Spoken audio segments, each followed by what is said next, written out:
And now, the Grantland NFL podcast.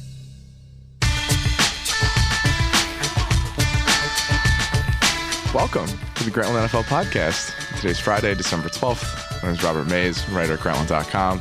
And joining me in person is Bill Barnwell. Bill, how are you? Mace, what is this bull? Oh my God. It is pouring outside. We just walked over here to the studio. We're both soaking wet. Just know what we endure for all of you. I'm drenched. The Wi-Fi doesn't work in here. This is basically useless. I could have done a lot better work if I had been in my cold apartment in Boston, but I'm here in Los Angeles. Where it is also cold and wet and terrible. Yeah, but at least I have Wi-Fi. That is the one thing I ask for. I don't mind working in subhumane conditions. All I ask for is just competent Wi-Fi. Not even happening here. So this is how this is going to go. Just letting everyone know right off the bat. Not in a great mood. It's early. Guess what? It's not going to get any better. It's not going to get any later. That's a problem. So yeah, we have a bunch of stuff to talk about today. We have half mailbag coming later in the episode, but we're going to start with a game that I think a lot of people, I would say, endured more than watched. What happened last night? That's what I meant when I said it wasn't going to get any better. Oh. Trying to transition to whatever the hell we watched last night. Ryan Lindley against Sean Hill. Yeah. Thursday Night Football on NFL Network. And it doesn't get any better next week. They kept running ads for, is it next week? Is it Titans? Oh, God, I didn't see it. It's Titans-Jaguars next week. Oh, no. And I thought that was a real dog over there for a second, by the way. There's a stuffed animal dog, and I kept looking over. It looked like a real dog out of the corner of my eye. Yeah, we just have a studio dog. I don't know. That's like a pretty cool thing.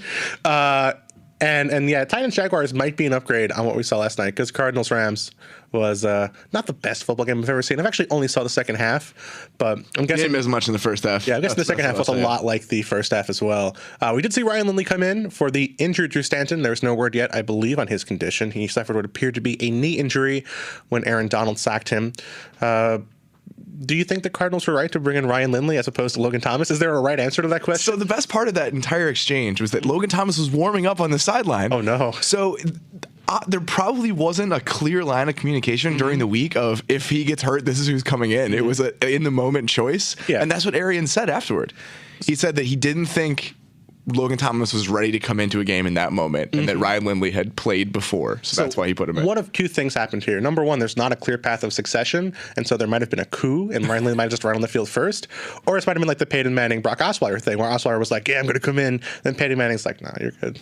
No, I don't think Ryan Lindley has that sort of authority on the Cardinals sideline. But I don't think anyone has that kind of authority on the Cardinals sideline. Here's you know who does have that kind of authority? Bruce Arians. Because his team has won 11 games. It's true. 11 games. Had a great moment during one of those Lindley plays last night where he threw his challenge flag on the field and then pretended like it fell out of his pocket and flew 15 yards from the field, and he had Lyle Sendline carry it in like his armpit and hand it back off to him in a towel. I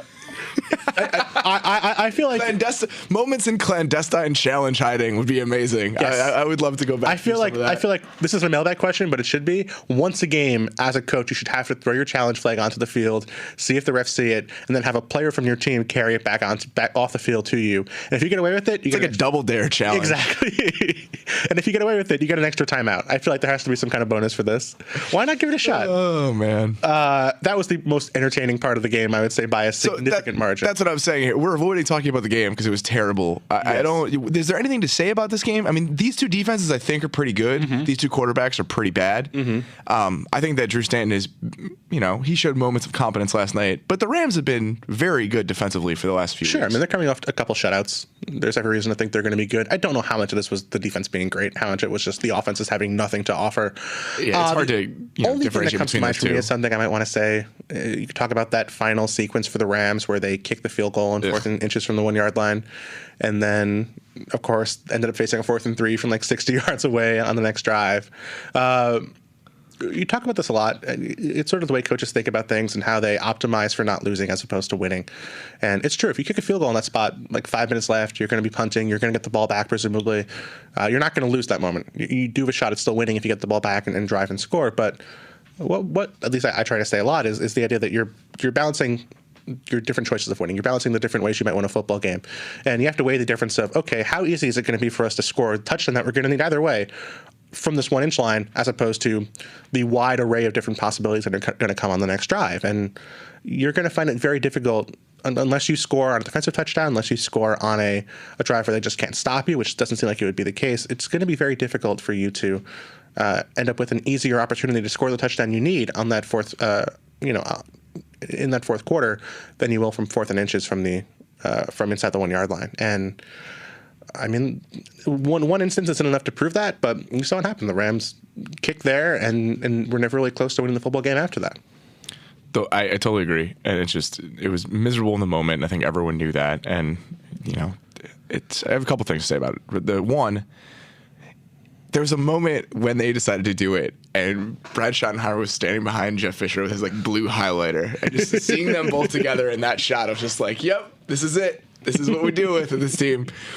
And in a way, if you're a Rams fan, I think that if they'd won this game and maybe won 1 or 2 more over the course of the season, Fisher's coming back 100%. Yeah. I think if they lose a couple more, that comes into doubt a little bit. He probably is anyway. But at this point, do you want him to? Do you want him to come back? Yeah. Yeah, I think that's okay. I don't think that's the worst idea in the world. They developed some young talent there. I think 1 more year is fine.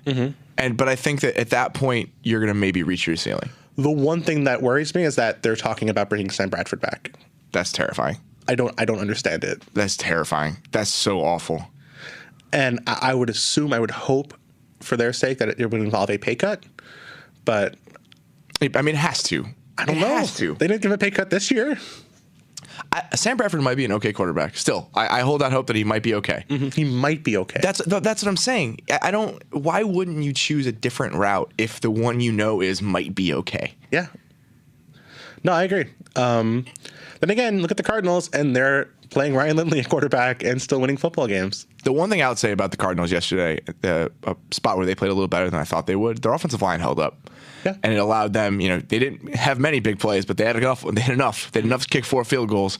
And in this game, that was fine. That's plenty. I mean, the Rams had 1 sack. They hit him once. That's good. The sack where they injured him. Yeah, that's it. And I mean, you'd figure looking at that Cardinals offensive line and seeing what the Rams have done the last few games that it would have been a bloodbath, and it wasn't. Makes sense. Do you think that the Cardinals will be underdogs at home in the second week of the playoffs with Ryan Lindley at quarterback? They have to be, right? I don't think they're going to be. I don't think they're going to get to the second week of the playoffs. They might have a bye. I don't think they're going to win the division. You don't think they're going to win the division? No. I think Seattle's going to beat them when they play. How? So if there was Seattle wins out, yeah, they'll have the tiebreaker. I believe that's correct. Yes, They will be the 5 seed then. So they will play the NFC South. So we'll have Ryan Lindley versus maybe the Saints, the 6-10 Saints in New Orleans, or going to Atlanta again, where they've already lost, or going to Atlanta. Will the NFC South team that is 6-10 be a favorite in the first round of the playoffs? Here's what I'll say about the Cardinals, man. They keep doing it. It's right. And at a certain point, that's enough. They keep on keeping on. I was having a conversation. I actually emailed Chuck Klossman about this yesterday because he was talking about coaches and how, what kind of coaches get the best out of teams and how you can convince a team to be really good. And there's this idea that, a coach that is really, really intense in an NFL situation is going to get the most out of his team for a little while. Harbaugh. Yeah. This example.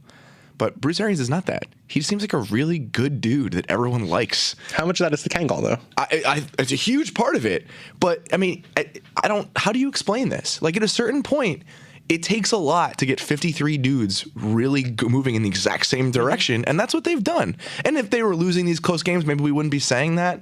But it's impressive what they've done. Oh, yeah. I mean, even if they were 8-8, we'd still say, oh, this is a pretty good coaching job. Yeah. They're not 8, they're 11-3. Yeah, it's incredible. And this is the second year in a row they've grossly outplayed at least my expectations. I didn't think they were going to be anywhere near this. I thought they'd be a bad team this year. I thought they'd be a 6-10 team. I thought they'd be good, but I expected them to have Carson Palmer and most of their defense. Right. I mean... Right. I mean, they're doing this with, Alex Okafor as their best pass rusher. They're doing it with Ryan Lindley and Drew Stanton. We're at the point where now we're like, oh, man, if they just had Drew Stanton, they'd be okay. To be fair, for the second game in a row last night, their interior defensive line was crazy. I mean, those guys are playing out of their minds. Tommy Kelly's playing well. It's kind of ridiculous. Even Frosty Rucker, when Frosty Rucker went down with an injury, he's playing came back and then destroyed somebody. It's all right. Let's move on. I could talk about the Cardinals for a while. I think we've learned that. Well, let me give you a topic you don't want to talk about. Oh no! let me give you something you don't want to discuss. For the listeners, can you please detail the Aaron Cromer situation? Brad Biggs, who is a fantastic beat writer for the Chicago Tribune. I almost said sometimes because the switch was recent. It was last year, I believe. Was it? Yeah. Yeah. He came out with a story yesterday that so there was a report after the Cowboys game that an anonymous Bears source said that the Bears had buyer's remorse about the color contract. Yes, that was Ian Rappaport report. Yes, from NFL Network. From NFL Network, yes. So yesterday the report came out that was Cromer, and Cromer gave a tearful apology to the offensive meeting yesterday about how he did it and it was him saying it. He did not. He said he was responsible for the negative reports. He did not say he was responsible. He said he denied that he was responsible for the buyer's remorse comment specifically. But he said he made one, like maybe it was the play decision comment. He admitted to being a part. He admitted being the source for some of that NFL Network report. Yes. So. Not great. What even happens now? Apparently, Cutler was just shaking his head the entire time. That's a typical Cutler reaction. Exactly. Like that could be anything. Aaron Cromer could have been like, "Hey, Jake Cutler, you're good at football. You're a handsome man." Jake Cutler would shake his head. There was a Michael C. Wright follow-up on ESPN.com today, and it said that, well, there's a quote in there, it was the most Cutler thing ever. Jay doesn't trust anyone, but he's a good guy if you could break down the walls. How long does Jay Cutler have to be a good guy if you could break the walls down? Like, it just... I mean... The repercussions of this, the way I see it, everybody has to go. Like, is there any the only person in that organization that they have long-term ties to is Jay Cutler. It's insane, but it's true. I don't know what you do. I mean, you're sort of forfeit at that point if you have to go in front of the team and say it. I can't imagine what that does for your credibility. I mean, I haven't been in that locker room. I haven't been in the locker room. Period. I can't say, but I can imagine just. What little leverage he has, what little belief the players must have in him at this point. I mean, there's no way. If the relationship between your quarterback and your offensive coordinator is destroyed, what are you going to do? And of course, I mean, Trustman calls the plays, whatever else, but it's so at this point, you figure they have to move on from Cromer. Yeah, they're going to fire Mel Tucker. Yes. If you fire both coordinators, does the head coach stay? It's not as if Trestman is doing, and I think Trestman's a good coach, but it's not as if his record has been so phenomenal that you don't have an excuse to let him go. Because at a certain point, the head coach is the one responsible for all of this. Yes. I mean, that's how it works. Yes. So. What about from a journalistic side, Mitch? You're an actual journalism major. I mean, is this strange to you that public outing of sources, a source publicly revealing himself to be someone talking to a I've never heard. I mean, it probably happens. I mean, I think it's weird though. No, it's strange. I've never heard anything like this. If you were talking to someone within the league and they came out and said this, would you be upset? I mean, what would your reaction be? If I were Ian Rappaport, yeah, in this situation, I don't think. I mean, you don't have any control over that. I don't think I'd be thrilled because you know that the person's never speaking to you again. I don't know. But at the same time, I think that it kind of comes with the territory. I mean, you're having someone talk off the record about something, or not off the record, but honestly about something. Right. I mean, but this never happens. No. But I mean, the NFL runs on anonymous comments. Sure. And I don't know why he owned up to at least some of it. That's why would you? I don't know. I mean, Biggs' report, it wasn't like you can deny that. You don't have to be. You don't have to tell the truth and be like, okay, yeah, you got me. That was me. No, I mean, he came out in front of the team. Right. I mean, you don't have to come in front of the team and say it. For sure. But you could still deny it. You could just say, listen, that wasn't me. There's no proof it was him. I think multiple sources saying the offensive coordinator got up and cried in front of the team. No. That's not what I'm saying. Oh. I'm saying I believe that happened. I don't think they're pretending. I didn't say that stuff yesterday. That was someone else. Yeah, someone else got in front of the team and was impersonating me. That's a really good impersonation. I just think once that report comes out from Biggs, you can be, as the offensive coordinator, come out and say, yeah, that wasn't me. I mean, listen, you have people telling you it was me, but it just wasn't. I don't know what else to tell you. You mean from Rappaport? No, from Rappaport just to stay quiet in the situation. I'm saying from Cromer. No, I mean like the original report. Yes. That's what you're saying. Yes. Denying the original report. Yes, that's what I would do if I were him too. Yeah. But apparently that's not how it went. Why not? I don't know. That's insane. But here we are. It's been a fun year. Here we are, and it's only going to get better from here. Yeah, I can't imagine. This seems to be the last sort of nail in the coffin for Trestman. I can't imagine there'd be any logic in keeping any of those guys. It's not that I think Trestman is bad. I just don't. It is what it is. I mean, if we're looking, it's a coincidence that we talked about the Cardinals and the Bears back to back. It just seems like this is one situation where everything's going right. Everyone is bought in. It's going well for whatever reason. And the Bears situation, the exact opposite. You know, the most terrifying thing is, the most upsetting thing is, oh boy, you know who's the other finalist when Trustman got hired? Was it Bruce Arians? Bruce Arians. Oh, how about that? So, and there we are. Yeah, there we are. Let's move on. Let's talk about some of the. Let's please move on. Let's talk about some of the Week 15 games. We have a good slate this week, and we have some mailbag questions I want to get to. So let's run to these 3 big games of the week. Weekend preview. Let's start with a team we seemingly talk about every single time we do this podcast. Which is? The Dolphins are playing the Patriots. Oh, yeah. I thought you were going to say the Jaguars. No, unfortunately not. Miami and New England, this seems like a bigger game than I think it is. You know, New England's a 3-game lead in the division. Miami is back in the wild card. Yeah. But it's going to be a good football game. I mean, there's a game between 2 very good teams. I think it's a bigger game than you're giving it credit for, because I believe the Patriots need to win to hold on to the first seed. That's true. In the AFC. And the Dolphins, pretty much, if they lose this game, their wild card chances are forfeit, I would say. I mean, I think it's not as important as saying it would be a division decider, because I don't think it's going to be. The Patriots are going to win the division either way, but just from those perspectives, I think they have independently very important reasons to win this football game. And I think that's true. I mean, I guess just looking at it, the records is what I meant. For sure. But in terms of this game, I think it's even more intriguing because the Dolphins won this first game and won it pretty comfortably, 33-20. But at the same time, how much do you think that really matters in terms of figuring out who's going to win this contest? Relative to your typical second matchup between two. Here's my question. It's what percentage of that game do you think was the Dolphins being a bad matchup for the Patriots, and what percentage of it was the Patriots being a mess at that point? I think it's a good chunk of the latter. I mean, I think so too. During that game, they had Marcus Cannon starting at left guard, Jordan Devey at right guard, Stephen Ridley at running back, Gerard Mayo at linebacker, Alfonso Denard at cornerback, and I think most importantly, Rob Gronkowski only played 44% of the snaps in that game. Yeah. So, I mean, it's fair to say that this Patriots team, for better or worse, doesn't emulate that team. Brandon Browner's in the lineup. The offensive line's much better. It's been shifted around. LeGarrette Blount was on the Steelers at that point. He's now a very viable part of this football team. And that Miami run defense. And we're going to get to that Miami run defense. And Gronk is Gronk. Now, I think Gronk's going to be a very interesting player in this game because I don't know how big of a role he's going to play. Number 1 in DVOA against tight ends, the Dolphins. That's why. Number 1 in DVOA, 29.2 yards per game, second fewest in the league against tight ends. But Jelani Jenkins and Koa-Misi have both missed practice all this week. And Louis Thomas is out for the season. That's true. Those are 3 valuable pieces when you're defending a tight end. Starting linebackers and your starting safety. That is a problem.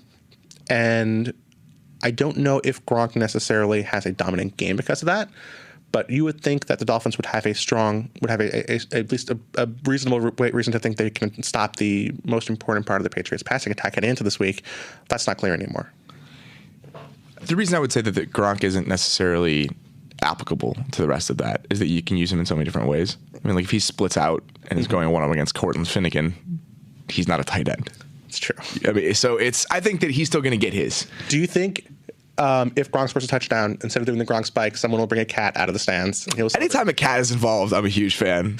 One of my favorite things about Bo Pelini getting fired a couple weeks ago was going back and looking at the cat pictures of him actually carrying one out onto the field, which is really one of the most underrated moments of the last decade in sports. I mean, the best thing that's happened in a really long time. Yeah, Bo Pelini was actually, given that he was interacting with his parody account, I feel like Bo Pelini, we really didn't appreciate Bo Pelini while we had the chance to. What are your thoughts about the Gronk kitten thing? It was great. I mean, I don't feel comfortable having him hold kittens. Why? Because I feel like a kitten is going to die. You don't trust that he knows his strength? That is a snapped neck of a small animal situation. Oh man, I wouldn't give him a kitten I care about. But I guess that's the gap between you and I, is that I care about all kittens. I don't like to discriminate between kittens I have a personal attachment to. I value the life of all cats. Typical replacement level kitten. Nah, man. I mean, the Ryan Lindley of kittens, you wouldn't mind handing him. What animal? What size animal do you think you're okay with Gronk handling? It has to be a big dog. A big dog? Like I'm talking, even a golden retriever, he could just like destroy. I think like a Rottweiler. It's like the smallest animal. To be clear, I think we should clarify, as ESPN employees, I don't believe any cats were harmed in the filming of that photo shoot. Oh, of course not. Absolutely not. I also love Subway. Those two things related? just saying things we should say. Yeah, no, I thought it was pretty great. I believe Gronk has handled Kittens before. I think he probably. I don't think that was his first time. All right. So what else do we have to say about this game? Well, that run defense, it's not so good. Dolphins, last 3 weeks, 105 carries for 661 yards. That is what is 6.3 yards per carry and 220 yards per game. Now, that's a pretty good, quarter and a half for DeMarco Murray in terms of usage. But that's not typical for this Dolphins defense because the previous 3 games, they'd allowed, on 57 carries, 167 yards, 2.93 yards per rush attempt, and 55.7 yards per game. So if you take these past 3 weeks, they're the worst run defense maybe in the history of football. Previous 3 weeks, they're a dominant run defense. I don't really know what changed or what to take in terms of figuring out how they're going to look this week. It's hard to say. I mean, it's really not one guy. It's really not one factor. Nothing's changed. No, until this week. So, until this week, that's it. So I don't know. I think that no one's playing particularly well is what I'll say. Randy Starks has been really bad. Mm-hmm. He's one guy that I've kind of noticed, but I don't. Randy Starks should be the difference between you being a very good run defense and being the worst run defense in the history of football. I have no idea what's going on. Strange. For the Patriots, do you think they try and focus on the run, given how bad Miami's been at stopping it? Are you trying to say the Patriots are going to find something a team's not doing very well and exploit it? It doesn't seem like something they would do, but I mean, it seems like it's worth a shot. They really, one of the reasons they lost that game the first time was because they stopped running the football. Because they couldn't. Well, they were 14-61 in the first half of that game. So they were competent. They weren't great, but they were competent in the first half of that game. I remember it being worse. And then in the second half, when they went scoreless, 6 carries for 27 yards. So they really got away from it. It might have been one of those things where they had one decent run and then a bunch of really bad runs. I don't remember the play-by-play specifically, but given that they were ahead, they had a lead, they could have tried to run out the clock and didn't. It makes you wonder whether they're going to remember that and maybe try and focus a little more excessively on the run in this game. Let's take a look. So, great radio. Well, by the way, Maze is Wi-Fi.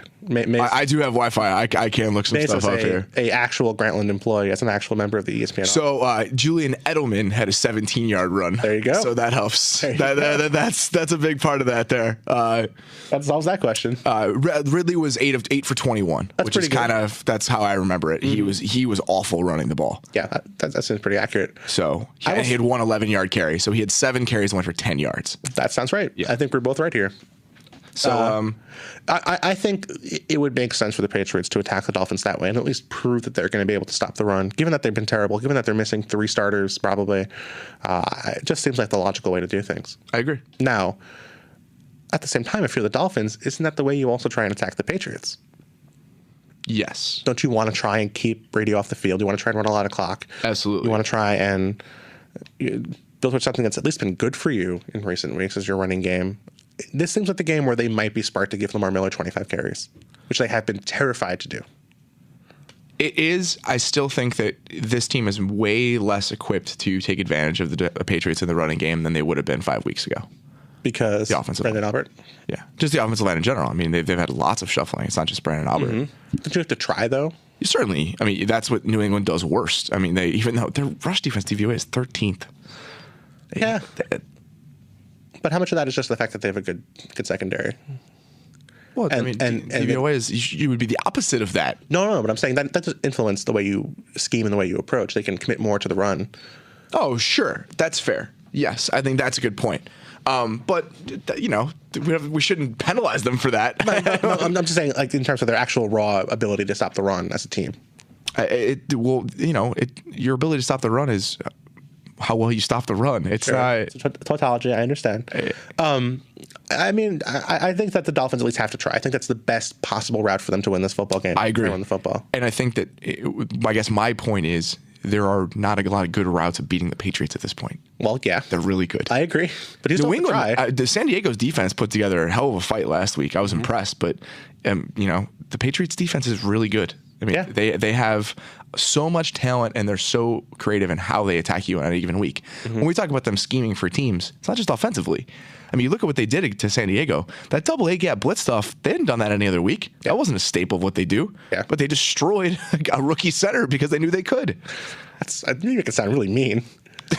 Do you think It could sound really hard. Belichick is sort of a merciless person. Sure, I agree, but it's still pretty brutal. Who do you think wins this game? I think the Patriots win this game. I think so too. I think the Dolphins have a chance. It's not impossible, but I think they're going to have to run the ball very well. They're going to have to exhibit some level of run defense they haven't shown the past 3 weeks, and get a special teams touchdown or something, defensive touchdown. Something's going to have to go their way and break their way for them to win this game. I was going to ask what the spread is, and I realized that we don't have any bets. I don't have any. Do you have a bet? Take the Cardinals. Can I take the Cardinals? I actually have those sort of in front of me. Can I fake it? Can I fake it? Say something while I try and figure out how to get these bets up. Again, I don't like any of these. Every single week. That is what you say. How it goes. The Giants are 6.5-point favorites over another football team. Yeah. They destroyed the Titans last week. They could beat a bad football team. It's not out of the question. The Redskins are starting an injured Colt McCoy at quarterback. Miami's 7.5-point favorites. Underdog. 7.5 point dogs. Excuse me. Yeah, New England is giving them 7.5 points. I am. You know what I'm going to do? I am going to take. I'm going to take Houston plus 6.5. Plus 6.5 at the Colts. Yeah. A game we're not going to talk about today, but a very, very important game in terms of determining who wins the AFC South. I think that game is close. Yes. I think it is. I think that Houston is a bad matchup for Indianapolis, although I think that there are elements of Houston's defense that the Colts can take advantage of. Mostly whoever's going to be covering T.Y. Hilton. If I remember correctly, Maze, are the Jets favorites this week? Can you look that up for me, please? You are remembering that correctly. The Titans were 2-point favorites. It has swung 5 points in the other direction. The Titans are 3-point underdogs? Yes. And they are at home, I believe. Yes, they are. So the Jets are road favorites. Yes, in a football game. In week 15. I'm going to take the Titans plus 3. Awesome. Great bet. That's my favorite one. I'm not going to join you, but I'm going to back Jake Locker.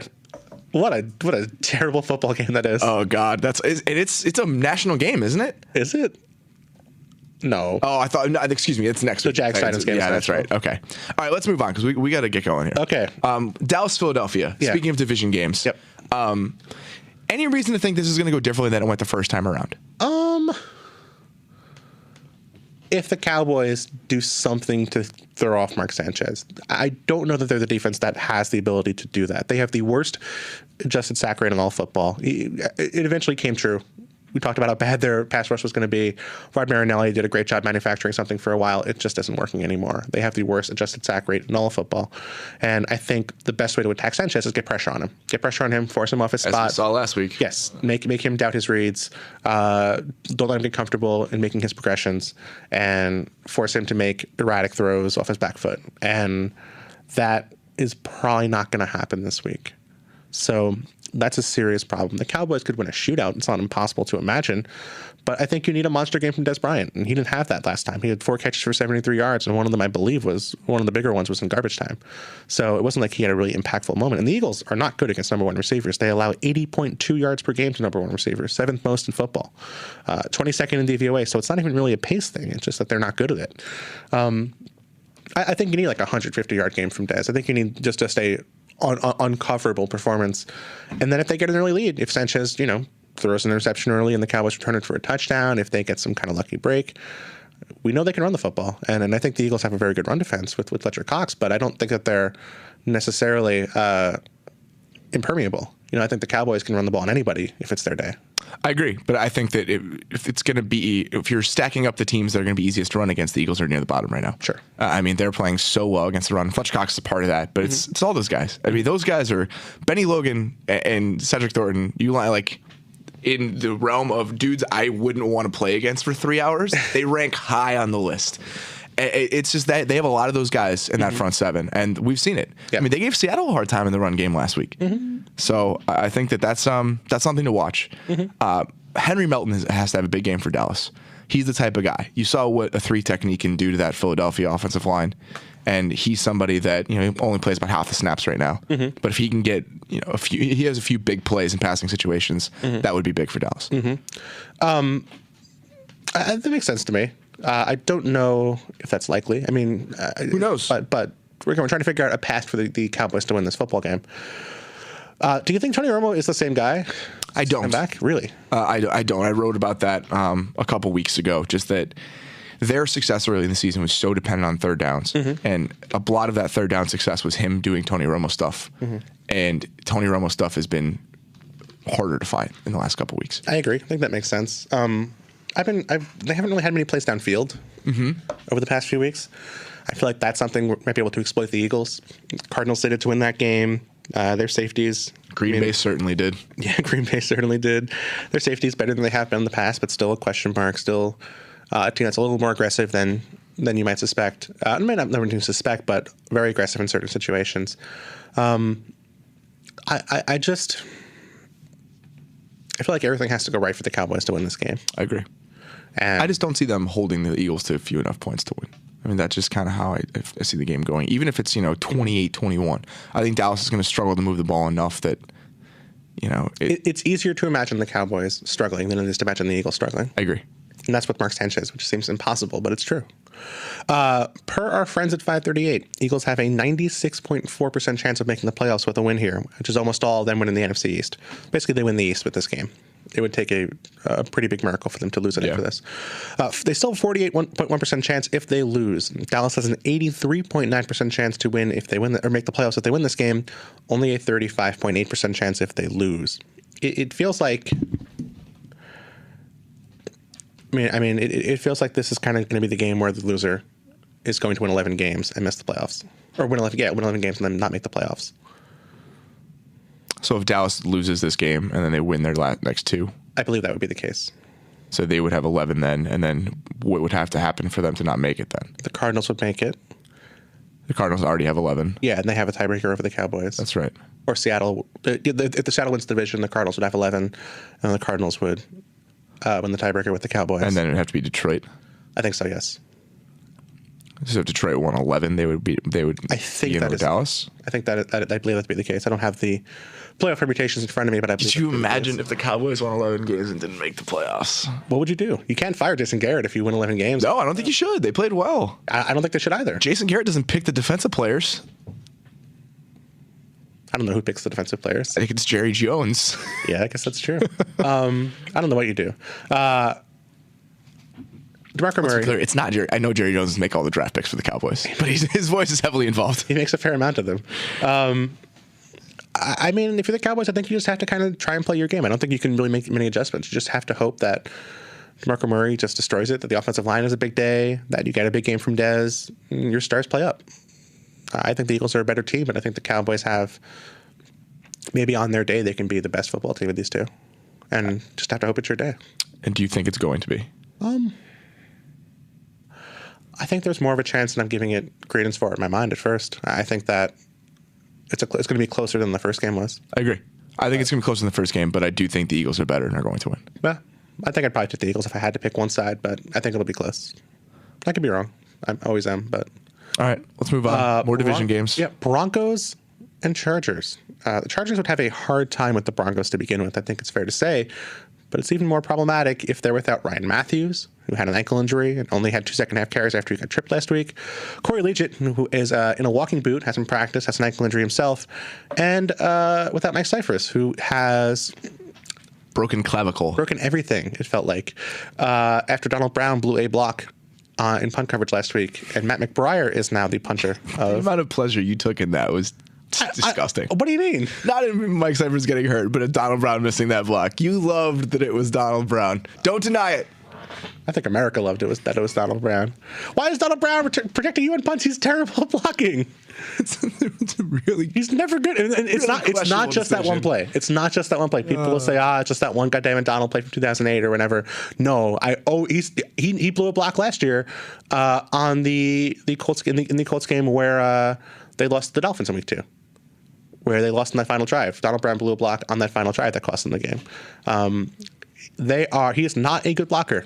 And I still don't understand why the Chargers gave him $10.5 million over 3 years. And he's had the chance to play. He's not good. It hasn't worked. Why is he on punt blocking coverage? Why is he back there? It's unclear. I have no answers for you. Oh. Well, I was hoping you would have one. Anyway, the Chargers. in trouble in terms of what they have in personnel. The Broncos will have Demaryius Thomas healthier after he was mostly a decoy last week. He only had two catches on 5 targets for 11 yards. And I think crucially, Julius Thomas is going to be back, hopefully. Given that he was active last week, did not play, will most likely be active and play this week. So a lot more options for the Broncos to work with, and the Chargers already with some injury woes are not getting any healthier. Do you think this game is close? It can be. I mean, I think the Chargers have to do something about how they cover Emmanuel Sanders. Last time they went out against Emmanuel Sanders, I can tell you for a fact it's going to be different because the guys that they were covering him with aren't on the roster anymore. Yes. Sanders had 9 catches for 120 yards and 3 touchdowns. Originally, I think they were going to put Jason Verrett on him early in that game. They did, but Verrett had that shoulder injury. Yes, which ended his season. Yep. They brought in Richard Marshall, who had been a problem earlier in that season and did not get any better in that game. He was released after the game because of how poorly he had played. I don't know what you do. I don't know if you're the Chargers how you try and cover him. I don't think. I mean, they're going to play a lot of 3 safety stuff, and I think normally they're very comfortable using those safeties in coverage. I don't know if that is the right option against Emmanuel Sanders. That's kind of the problem with this team, is that who you're going to throw out there is an interesting choice. I think that obviously Brandon Flowers has had a pretty good season. Yeah, but you put him on Demaryius Thomas, you would assume, and that leaves Sharice Wright, who is better than Richard Marshall. Is that enough? Ish, maybe. I mean, I don't know. Do you put Weddle on him and then give him safety help? And Weddle is a safety, of course, but do you like just double Sanders? I think that kind of forfeits the integrity of your defense a little bit too much. What else do you do? I don't know. Your defense doesn't have much integrity if Emmanuel Sanders has 3 touchdown catches on you. I think not having Richard Marshall on the field is going to help them. That's what I'll say. Having replacement level cornerback play will be a step forward. Yes, I guess, but I mean, and on top of that, the Broncos are better running the football than they've been in the past. Yes. So it's going to be very tough for the Chargers to stop them in this game. I agree. And I think San Diego's defense is playing better than it was, and you saw that last week. But the Broncos are, I don't know. I think that if I'm the Chargers, I'd rather have the Broncos say, we're going to line up and run it at you than throw it around. Yes, I would do whatever I could to convince the Broncos to, try and run the ball a bunch on third and medium, third and long, send out 7 defensive backs, hope that they're going to switch into a run play and try and tackle. So if we can see that the Broncos are probably going to score a lunch, do you think that the Chargers are going to be able to move the ball on Denver? No. Nope. I just have DJ Fluker in my head. Yeah. Against DeMarcus Ware, Von Miller in every single snap. It's going to be Von Miller. Not great. That doesn't go so well. That's not especially thrilling. It's not impossible, obviously. Phillip Rivers is incredible. And I think you saw against a very good Patriots defense in the first half of that game last week, he was phenomenal. He was very good. I don't know if he was necessarily MVP caliber, but he was very good. He was that Rivers that he can be every once in a while. Yes. It's not impossible to imagine that happening again. I don't see them being able to run the ball, and I think that's a problem.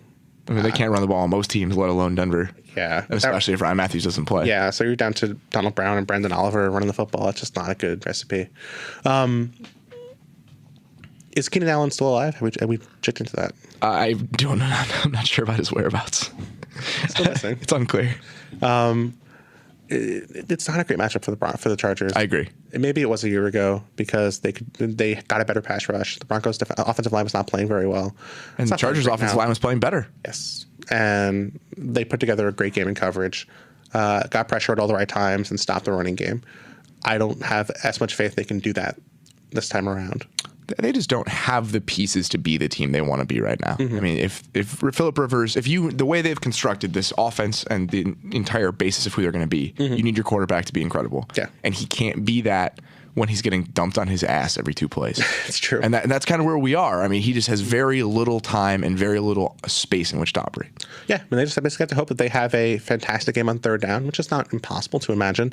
They are the 4th best offense in the league on third down, 46.9%. The Broncos are the 9th best defense in the league, allowing teams to convert on 37.2% of their third downs. So, I mean, if they have like an 8 for 13 game on third down, is it impossible to imagine them keeping the Broncos off the field and holding onto the football and scoring a bunch of points and limiting Peyton Manning to 8 possessions to try and score 28 points? Yeah, it's not impossible to imagine that happening. It's just very unlikely. I just see it's going to be a problem because I see it being a lot of 3rd and 7, 3rd and 8 because they're going to struggle to run the ball. Yes. And when they're trying to get those 3rd and 8s, that requires they do a lot of stuff on crossing routes, a lot of things that need a little bit more time, and he's just not going to have that time against his team. Yes. Right. So I think that Denver wins, and I think it's pretty comfortable. All right, so we've gone through our game previews. We've updated you on what happened over the week. One of the things we should do while I'm here, we should do some mailbag questions. Let's do it. Where do you want to start? You want to start with the Twitter ones? I have some Twitter ones on my phone. All right. I'm going to get to them. I don't remember what they are, so I'll be reacting to them in real time, just like you, and then answering accordingly. First question from Tanner Savage, TSavage55 on Twitter. MTV's The Challenge Battle of the X's is back. I don't know if that's true. I'm assuming that he's not lying to me. I believe him. Tanner seems like a good guy. Who are some NFL X's you would like / hate to see reunited? Oh, man. That's pretty good. I am going to start with one. I'd like to see, I'd say one of the great rivalries of the 21st century that we never got to see. I'd like to see Phillip Rivers and Jay Cutler reunited in the same day. Oh, that's a great one.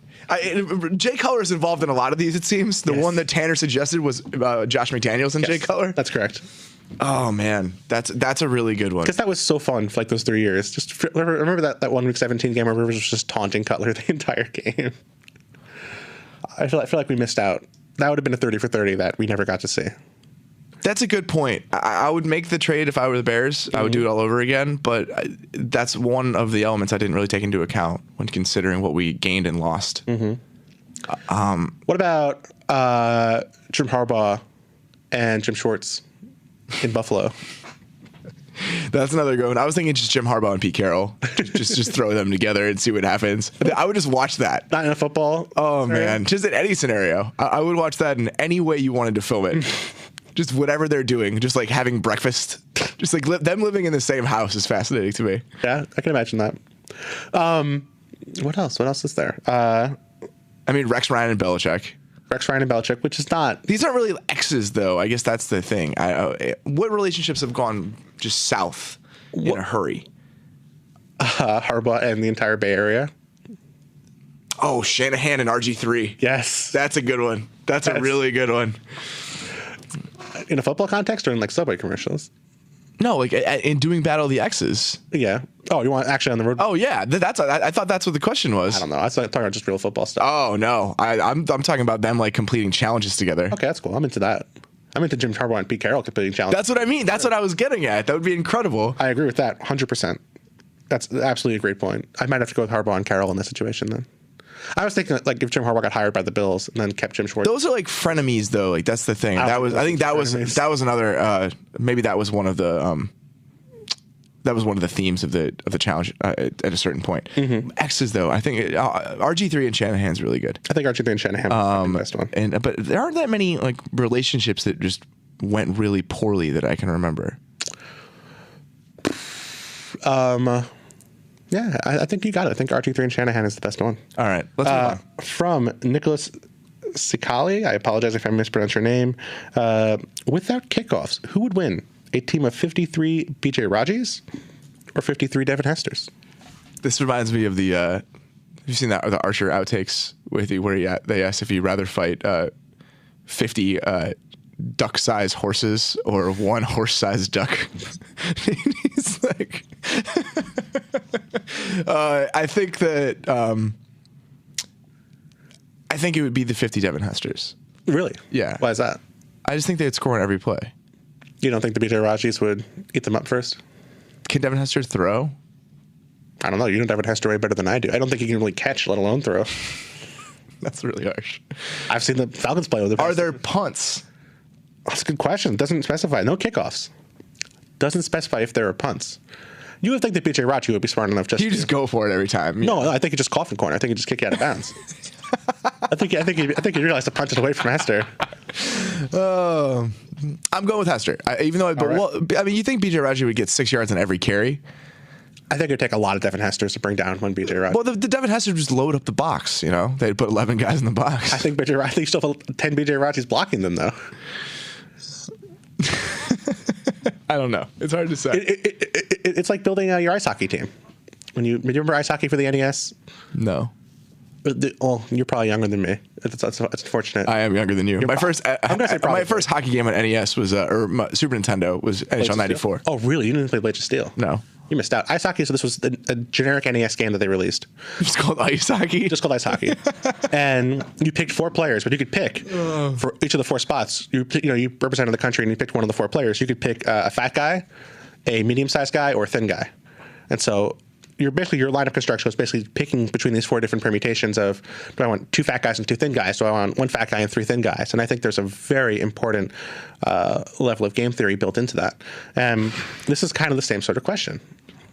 The game was released when I was 6 months old, so no, I did not play. If only there was access to games after you. I'm just saying, it's a little bit before my time. The only thing I've ever thought I wanted to get as a tattoo was the fat guy from ice hockey. Just FYI.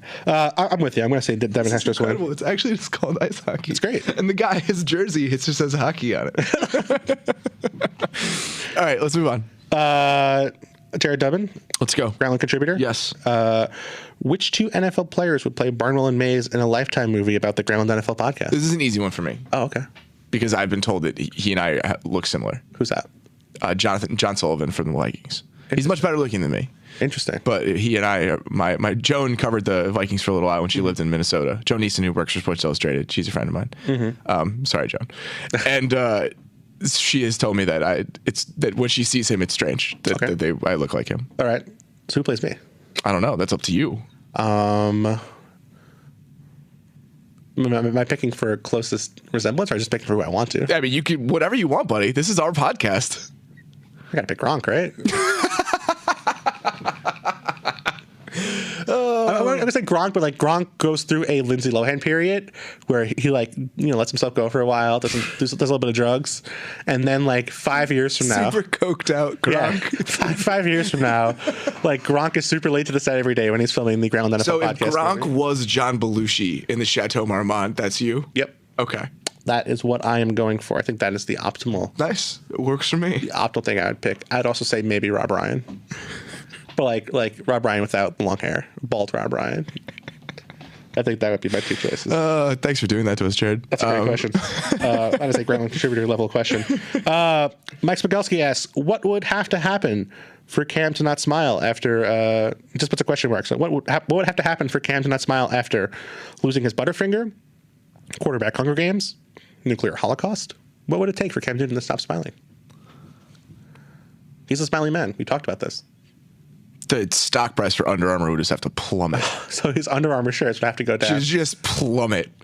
The company would have to go bankrupt completely, and he'd have to have a huge stake in it. I don't know what he has in it, but I assume it's a pretty big stake. Yeah, I think that's probably pretty accurate. My response was he would have to still getting that Beats money, man. Cam Newton's doing okay for himself. Yeah, I assume so. I would have to assume he would have to witness Charlie Whitehurst failing to drive a vehicle to his limit, or to its limit. Excuse me. I think that's what would make Cam Newton frown. I think he'd realize that his friend Charlie Whitehurst had failed at his one goal in life. Yeah, that's fair. It's hard to imagine the situation. That's what I'll say. It's hard to imagine Charlie Whitehurst failing to drive a vehicle to its limits. And Cam Newton not smiling. Both of those things. It's envisioning a world where that's the case is difficult. Very tough. Steve O asks, for some reason puts our Twitter handles in this question twice. Good for him. Stand out, buddy. You do you. I don't want to encourage that. So we'll have a question where people put our Twitter handles in 6 times, and the question then is how you. Like Harbaugh in Miami, which coach fits his city the least or the best? Which NFL coach? Bruce Arians fits his the best. You think there's a lot of dudes looking like Bruce Arians with interesting hat wear in Arizona? Yeah, just blocking. I could just see Bruce Arians golfing all the time. I think that makes some sense. Mike McCarthy fits his pretty well. Well, yeah, I'm okay with that as well. Do we think that? I'm trying to think of like which parts of the country have Pete Carroll. I think fits Seattle pretty well. Yes, I agree with that. That's a good one. He's very optimistic. I don't think Seattle's a very optimistic. No, that's true. I guess, but I mean, there's a certain feeling to him. I think he has a certain level of all that alternative medicine stuff they're doing last year and the meditating and all that bullshit. A lot of 9/11 truthers in Seattle, from what I understand. Oh my! I didn't say Pete Carroll should do that. When Tom Coughlin was in Jacksonville, Yes, 100%. if that's a really good fit. I assume everyone in Jacksonville looks like Tom Coughlin. Yes, little sunburnt. Yep. At all times. Yep. Very early. Wants to get home so they can go to sleep at like 7 p.m. The worst ones. Tom Coughlin in New York is pretty bad. Terrible. I mean, that one's not great. I would say Mike McCoy in San Diego is also good. Why is that? He just looks like he's a California guy. He just like looks like a. Do people in San Diego not believe in numbers? The worst ones. Mark Trestman is up there. Yeah, I think it's fair to say. We've got time for one more. So All right. What are we going to go with? Let's go with, I would say, friend of the podcast, Kevin Pelton. Oh, good friend of the podcast, Kevin Pelton. Up for debate. That's another question for another day about friend of the podcast, good friend of the podcast. Kevin Pelton, which NFL coach would you want as your boss? To be clear, not specifically as Grantland, as your Grantland boss, but just in general. Which coach would you want as your middle manager? Bruce Arians is up there again. I think Pete Carroll's way up there. Pete Carroll's up there for me. Gus Bradley. Tom Coughlin is way down. Tom Coughlin's at the bottom. Belichick furthest down. I think I'd rather Belichick than Tom Coughlin. I would too, but Belichick is really far down there. I think. I don't know. Belichick is kind of like a Ron Swanson feel to him. Heart of Gold? Yeah. Is there a part in Parks and Rec where Ron Swanson just fires everybody randomly as they're about to retire? Because I don't recall that being in Parks and Rec. Maybe I just missed that episode. Yeah, I would say Gus Bradley's high up there for me. I think I would very much. Maybe it might get a little old though. The rah stuff might be hard to deal with after a little while. Am I as bad at my job as the Jaguars are at their job? Yes, clearly. Yes. I mean, you're bad at your current job. It's very accurate. Yeah, so like if I file a column, there's a bunch of typos in it. It's like 600 words. And Gus Bradley's like, yeah, you got it in at least. All you got to do is just compete, man. Just show up. I in the end, I'd probably say Carroll. I'm going to go Carroll as well. I think Carroll's the best possible. I think that's why Kevin asked this question. Yes, that's probably related. And I think Tom Coughlin is by far the worst choice. I'm trying to think of somebody worse. What about Rex? What if Rex was your manager? Would love that. Love that. Andy Reid too. Love playing for Andy Reid. Like, if no one has ever come out and been like, you know what, playing for Andy Reid was a really bad experience. Really just didn't enjoy myself. Terrell Owens, maybe. Well, I mean that's true for all people. Oh man, T.O. and T.O. in the Battle of the X's. I didn't even think about considering him. Oh man, just pick anybody in T.O. Oh, that's so true. T.O. and who was the guy who hit him when he stomped on the star? George. Who's the safety? I believe it was Roy Williams. No, I thought it was somebody else. Was it not? No. Oh. Whoever the safety was in Dallas who hit Terrell Owens when he stomped on the star. All right, well, we shouldn't get into this because it'll take forever and we got to get out of here. We have to wrap up. We will be back on Monday with, I believe, another. No, you're going to be gone. Yes, I'll be gone. So I will be in the studio, and you will be on the road. I will be. I will be holding down the Grantland, Wisconsin office. Very interesting contrast. I will be. I think I'm going to adopt the hosting role for Monday. Sounds good, buddy. Yeah, whatever you want to do. That's what I want to do. I will be here. This will be in sunny Wisconsin. But until then, thanks for listening. Please enjoy the games this weekend. And as always, thanks for checking out Grantland.com. Thanks, guys. Thank you for listening to Grantland. To hear more Grantland shows in your earballs, subscribe to Grantland Sports and Grantland Pop Culture on iTunes. Or go to grantland.com and click on podcasts.